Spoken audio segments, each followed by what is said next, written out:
Welcome back. I am your guide, your mentor, Taylor Sensei. I'm going to be teaching you how to be a Photoshop ninja. Okay, so we're actually going to dig into Photoshop today. It's going to be exciting. We're going to do something called compositing, and it's going to be fun. I promise you that.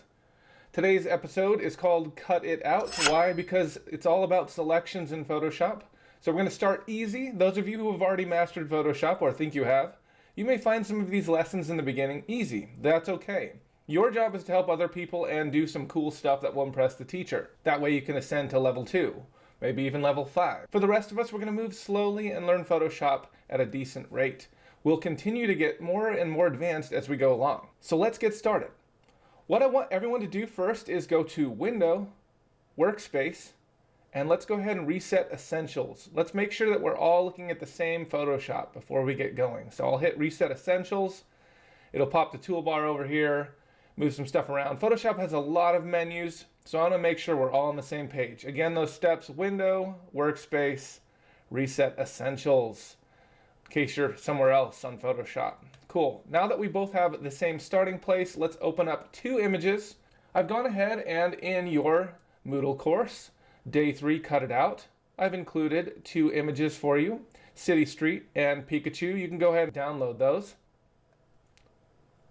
and put them in a CIC Photoshop folder. Again, you're going to want to keep everything super organized so that you can find it on your computer. I don't care where you put this, just put it somewhere. So I'm going to go ahead and download these, and then we're going to open them up in Photoshop. Now I've already got them downloaded, so I'm going to go ahead and just open them. Now, again, hotkeys. Control O to open a file. Of course, you don't have to use a hotkey. You can be boring and go File, Open, but then you'll be boring. So don't do that. Control O, File, Open. Let's go find these images. And I want you to grab that Pikachu, and you can hold down Control, and you can also grab this city street.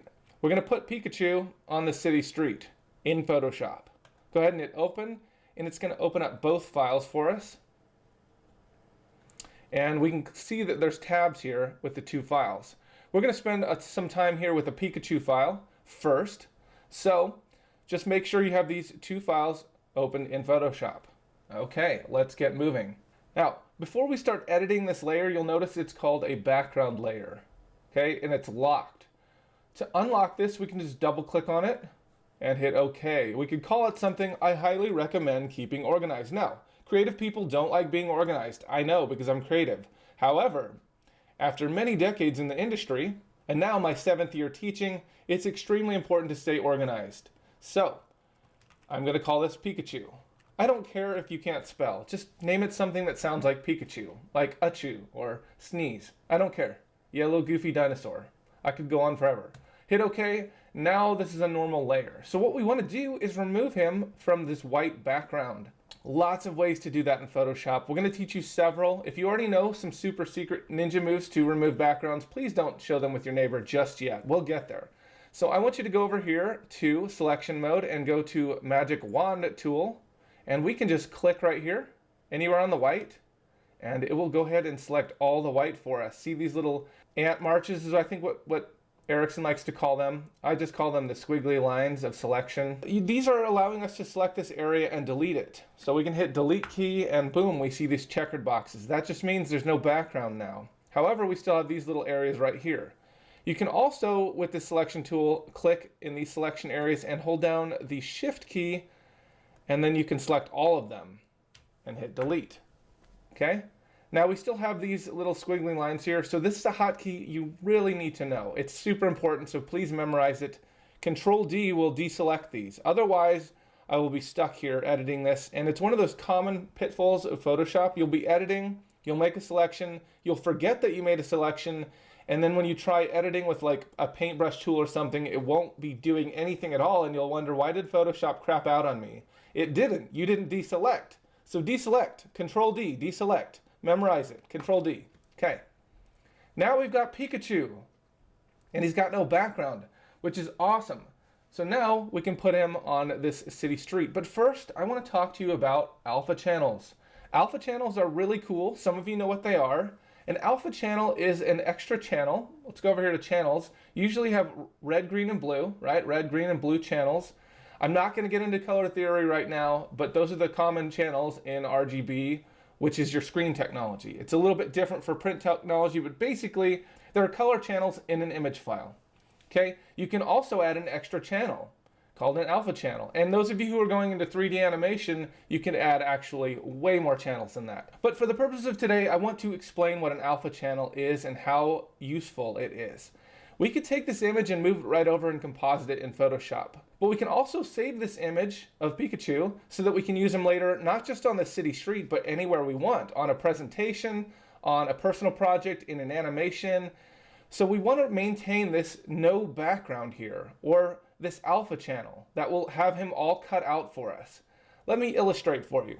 First, let's go ahead and save him in a format that will include an alpha channel. So, File, Export, and we can export as a PNG here. See how they even put an extra menu item in here because it's such a popular thing to do in Photoshop. You're going to want to do this quite a bit actually. So, quick export as PNG, and we'll go ahead and place that somewhere. And we'll just call that Pikachu. And let me show you the difference between what we just saved out and what the original file was, so that it really becomes clear to you what an alpha channel does. If I go over here to City Street, I can place that image. Now, of course, I could copy it over, but let's just say I wanted to do another composite later on. So I'm going to go File, Place Embedded. You could also place Linked. All this means is that when you save the Photoshop file, if you embed it, and you have just the Photoshop file, you still have the reference because it's embedded in the file. If it doesn't make sense, don't worry about it. But I'm going to place an embedded file. I'm going to go over to my Pikachu unit. And this is the Pikachu PNG file I just saved. So if I grab this file and hit place, notice there's no background on Pikachu. All right? It's a PNG file, so there's no background. Super cool. Now, what happens if I go File, Place Embedded, and I grab the original Pikachu file, the one we downloaded from Moodle, and hit Place? Notice it's got that white background. So when I save it as a PNG, it's going to include an alpha channel. You can build alpha channels over here in Photoshop. I could add a channel right here. Well, let me hit Enter. If I wanted, I can add channels here, and I could put in an alpha channel. However, I'm not going to show you that just now. If those of you who are super interested in really becoming experts at Photoshop, we can learn about that later. I know that's kind of confusing. All I want you to remember in this whole entire lesson, if you learn nothing else, is that alpha channels are really cool. You can use the PNG format to achieve them. So in Photoshop, all you have to do is remove a background, save it as a PNG, and then you can use that file anywhere you want, and you don't have to re-remove the background every time. Even though this only took a couple seconds to remove, some backgrounds are very, very time consuming to remove, depending on the image. And we'll get into that more tomorrow. But for today, we've cut out an image, we've saved it as a PNG with File, Export, Quick Export as PNG, and it created an alpha channel. Now we're ready to do some compositing. But before we do, make sure to go over to Pikachu and save this. That way it's in your Creative Cloud and you can use it for future projects, because I'm going to just give you a little heads up. We will be using Pikachu in a future project. So, File, Save As, Save to Creative Cloud. I've already done that, so I'm not going to do that. But make sure to save it to Creative Cloud. Okay, if it's not saved to Creative Cloud, you fail. All right, now compositing. Compositing is really fun. It's where you can basically make your own deepfakes. Of course, we all know Pikachu's not real, except for we all really know that Pikachu is real, because we know. All right, so we're going to put Pikachu in the scene, and we're going to do a couple things to make it even more realistic. So another hotkey you're going to love using, Control-T, lets you scale him. All right, you can do this automatically when you bring him in, but I'm just going to show you now how to scale him with Control-T. You hit Enter, and you can scale him. And you're going to want to memorize that hotkey because it's very useful for moving around and scaling objects. You can also, of course, rotate with Control-T. If you put your cursor on one of these edges, you can rotate. And in a second, I'll show you how to skew. Those of you who don't know what skew is, you're going to learn. Ooh, Pikachu! All right, cool. Enough of that. Let me show you how to get to that with a menu, though. Edit, Free Transform. Okay, that's the boring way to get there. Control-T is the cool way. Make sure to be a cool kid. So we've got Pikachu in here. Now, there are other things we could do to make it more realistic. It doesn't look bad now. In fact, because he's got yellow in his color and you've got kind of a dull orangish yellow glow going on in the scene, it really works. And I, of course, picked this image on purpose to make it look better. A good compositor can take any image, almost any image, and they can manipulate it. They can paint it, they can distort it, they can make it appear to fit in the image. However, that's level 5 of Photoshoppery. You guys aren't there yet. Some of you are at level 0.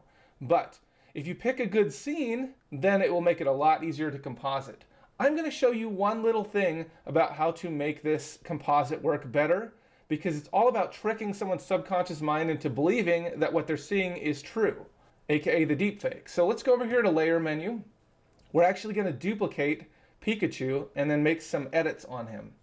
So right now we have something called a smart layer, and there's another term that's going to be on the test called rasterize. It's where you take this smart layer, which is kind of scalable. You can scale them up and scale them down, and it looks pretty decent, almost like a vector. Those of you who don't know what a vector is, we'll be learning about that in more advanced courses on digital design. But basically, we want to create a pixelized version of this. So I'm going to duplicate this. It's very easy in Photoshop. You just drag it down to this plus icon, and you'll duplicate it. And I'm going to have a shadow that we're going to create. So under here, it's called Pikachu copy. I'll just call it Pikachu. And you could say front, make it very easy on yourself. Whatever's on top in this layer stack is in front. And this one we're going to call Pikachu shadow, or just shadow. And we're going to create a shadow from the Pikachu. But first we're going to have to rasterize it. So right click, rasterize layer. And you see that little icon, the smart icon is gone, and now it's just a rasterized layer. So first we're going to skew this layer and make it look like it's a shadow. Now think about where the light's coming from. It doesn't have to be perfect to trick someone's mind, but we've got light coming from above basically. Obviously there's light all around, but let's go ahead and kind of create a shadow-esque shape. Control T. And if you hold down the Control key, you can kind of skew like so. All right, you see how we're skewing him? I'm going to grab it right here and kind of skew this down and make it look like it's kind of falling behind him. Again, it doesn't have to be perfect, but basically I'm going to create a shape with Control that will scale. Now you can go way out here, but it won't look realistic. I'm going to try something like this. We can always move it around. I'm just skewing that. And he's on the ground, flattened, as if he was hit by a large object that was heavy and squished him. All right, so let's turn this into a shadow. We need to use some effects now. Most of the effects can be found up here. There's other ways to do it over here with adjustments, but we're just going to stick with the easy way at first. I'm going to take the shadow and actually make it dark. So I'm going to go to Image, Adjustments, Levels. You'll get this little pop-up here, and I'm just going to remove all of the color information and make it completely dark. Boom, shadow, instant shadow, done. Levels, hit OK. Levels is cool. So some of you who are really good at digital design notice that it's not enough to just have a harsh shadow. We need something called a soft shadow. So we're going to have to blur this shadow to make it look more realistic. Let's go ahead and do that. So now instead of going to image adjustments, we're going to go over here to filters, and we're going to put a blur on here. So filter, blur, and let's go ahead and run with a Gaussian blur here. Again, you're going to get a little pop-up here. You're going to notice that it starts to blur. And I've got it set to about 7 pixels. You can see what would happen if you go too high, you don't see anything.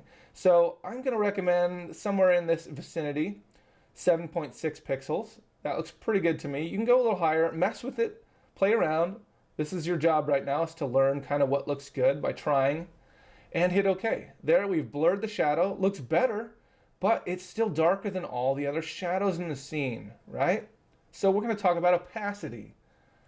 Let's go over here to our layers panel, and you can see up here we have something called opacity. Some of you know what this means. Watch what happens with 0 opacity. It disappears. Half opacity. It's a lot lighter, okay? This is just how opaque our image is. So I want to take it up to maybe 70 or 80% opacity. I'm trying to kind of match the opacity in the scene with other shadows. You have some really harsh shadows that are in areas where no light is hitting, but we've got light hitting in this area. And so we will have somewhat of a dark shadow, but not too dark. Again, It doesn't have to be perfect to fool someone's mind. The better you are, the more time you'll spend on these kinds of things. You'll even sample values. You'll get a little scientific about it. We don't need to right now. It's pretty simple what we're doing here. So there we have created a Pikachu composite. We've added a shadow. We've learned a couple different key terms. We've learned about alpha channels, and that's the process of where we remove a background and then we save it as a PNG, and then we can bring it back into any scene or any project, and the background's already been removed for us. We learned about image adjustments, specifically the levels. We've learned about the hotkey Control-T, in which we can both rotate and move and scale and skew our images. Some of you are going to come do this now. You'll be that guy. It's him leaping through the air, attacking these trash cans, or an invisible man. Okay, enough of that. Control-T, super cool hotkey. I'm using Control-Z, some of you know, to undo things. Then we went over here to the layer stack. We duplicated a layer with this plus icon. We skewed this shadow. We added levels adjustment to make it dark. Then we blurred it. And then we changed the opacity. So a lot of key terms I've thrown at you. You're gonna wanna memorize these terms. They are the terminology of digital design and photoshopping. And it may seem overwhelming right now, but don't worry, you're gonna learn all this stuff. You're gonna become way better at Photoshop, way better at deepfakes, so that you can get on the internet and you can fake stuff. Deepfakes. Just kidding. For those of you who this was way too slow and easy for, don't worry, you're already ahead of the class. We're gonna give you opportunities to become more and more advanced at anything you want to learn in digital design. That's my promise to you as Taylor Sensei. This is Taylor Sensei. I'll see you tomorrow. But for real, do not forget to save. File, save as. Of course, I recommend saving to your computer, but save it to the Creative Cloud, then come over here and share it with me, because this is the project that is due today, a composited Pikachu. Again, I'm going to throw out, if you already know Photoshop and you want to mess around with something even cooler, you don't want to use Pikachu, and you can keep up with the assignments, I have no problem with that. I will applaud you. But make sure at least to turn in the Pikachu assignment composited with a dark shadow, just like we did in this tutorial. Okay, awesome. I'll see you tomorrow.